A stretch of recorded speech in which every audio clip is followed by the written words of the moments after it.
இதே போல் இன்றைக்கி குளித்தலையில் நீங்கள்லாம் பார்த்துருப்பீங்க, மாற்றுத்திறனாளி சகோதரர் ஒருத்தவர் ஒரு தவறான பதிவை போட்டுட்டார். அந்த பதிவுக்கு மன்னிப்பு கேட்குறார்.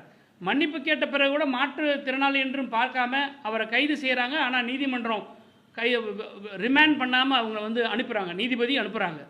ஆனால் அதே குளித்தலை பகுதியில் ஒரு பெண்ணுக்கு பாலியல் தொல்லை செய்த தாவேகாவினுடைய ஒன்றிய செயலாளர், அவர் மேலே இதுவரைக்கும் வழக்கு தொடுக்கல, அவர் கைது செய்யலை. ஆனால் பொதுமக்களே போய் அவரை வீடு பூந்து அடிச்சிருக்கிறாங்க. இதையெல்லாம் ஆளுக்கு ஒரு சட்டமும் மற்றவங்களுக்கு ஒரு நீதி, தாவேகாக்காரங்களுக்கு ஒரு நீதியாக இருக்குது.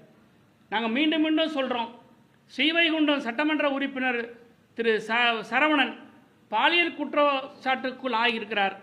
அந்த கட்சியை சேர்ந்த, அந்த அமைப்பை சேர்ந்த அந்த ரசிகை பெண்மணியே குற்றம் சுமத்தியிருக்கிறாங்க. இதுவரைக்கும் அவர் மேலே எந்த விதமான நடவடிக்கை இல்லை. ஆனால் வேடிக்கை என்ன, 2 போலீஸ் பாதுகாப்போடு இப்போ போகிறார். ஒருவேளை பாலியல் குற்றம் இவர் செஞ்சிடக்கூடாதுன்றதுக்காக பாதுகாப்பு கொடுக்கப்பட்டதா, இல்லை ஒரு செய்யக்கூடிய எல்லா குற்ற செயலுக்கும் போலீஸ் பாதுகாப்போடு செய்யட்டுங்கிற நோக்கத்தோடு விஜய் அனுப்பியிருக்கிறாரான்றது எங்களுக்கு தெரியல.